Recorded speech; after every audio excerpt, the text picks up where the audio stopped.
Okay, so here's a fun little question for those of you who may collect, whether it be games, books, movies, anything with a title. As you can see behind me, I have a very large collection. All of these are movies, all of these over here are games, and then I also have tons of game cartridges and a lot of the older disc-based games as well. But when it comes to organization, this is where I differ, I think, from a lot of people. Now, I think the average collector, when organizing all of their movies or their games or even their books, would organize them in alphabetical order. That makes sense, right? All the A's with the A's, the B's with the B's, and so on.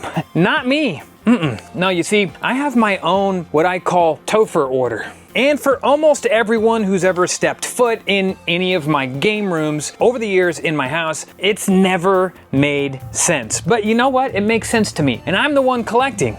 But let me explain. You see, in this section here, we have all the Kevin Smith movies, starting with Clerks and Clerks 2, and Clerks 3. We go into all the different copies of Mallrats that I have, right? And I know what you're thinking, oh, you organize by director, but I don't, because here, next to the Kevin Smith movies, I also have other movies that are not directed by Kevin Smith, but from being a fan of Kevin's movies, I've discovered. For instance, I got a copy of A Better Place next to this. This isn't directed by Kevin. Or stuff like Vulgar or Drawing Flies. Those aren't Kevin Smith movies. Again, I think maybe he was executive producer on these. But right after the Kevin Smith section, it goes into, like, I don't know what you would call this, the Bam Margera section, the CKY Jackass section. And that's where I keep like my CKY box set, stuff like Haggard. And it even goes all the way down into some of the Steve-O videos and some of the Tony Hawk Boom Boom Huck Jam videos that I have. Like here, these are all movies that either star Chevy Chase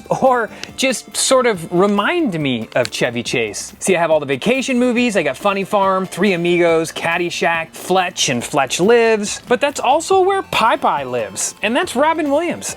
Chevy Chase is not in this movie, which is right next to Spaceballs. Now, in some areas, I do go by genre, like this area over here. This dark corner, this is a lot of horror, and up there is a lot of horror. But there's no zombie movies over there. All the zombie movies actually live on the very bottom shelf. Now, I'm sure there's some kind of weird psychology to this. I think the zombie movies live on the very bottom shelf because they're zombies and they're closer to the ground or coming from the ground. Look, I'm willing to admit, my style of organization is more artistic than sensical. So do you have an unconventional way of sorting all of your media?